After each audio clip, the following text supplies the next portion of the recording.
Hi, I'm Mary, a librarian and book reviewer with a focus on stories written for kids, tweens, and teens. Today I get to share with you this book called A Pig, a Fox, and Stinky Socks by Jonathan Fenske.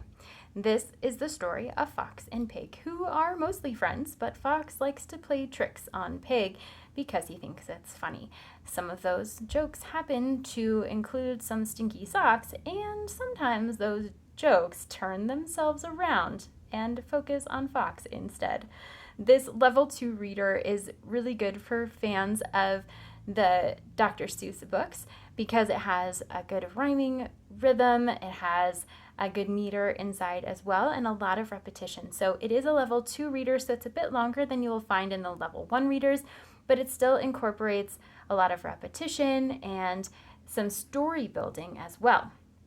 So it is more of a graphic novel style, I would say a beginner graphic novel, and each of the characters has their word bubbles that go along with them. The color around the word bubble says who is speaking in that word bubble.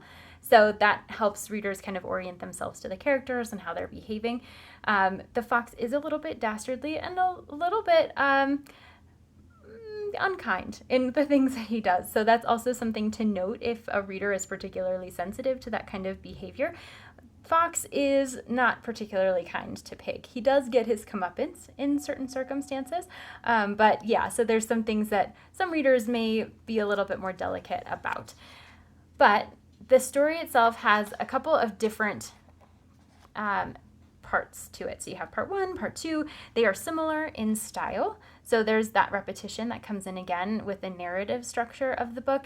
And so readers will gain confidence kind of knowing what's coming next as they're going through it, especially as they're getting used to the vocabulary and seeing a little bit more words on the page. They will be really happy that they'll have gone through a little bit of a longer book on their own as they're progressing towards more independent reading.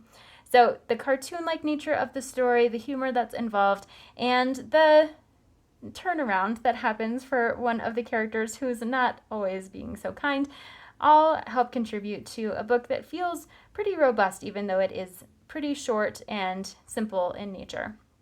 So if you've got an early reader who is ready to level up to a level 2, this might be a good one. And if it sounds like a great fit for you or for someone you know, I hope you look for it wherever you get your books.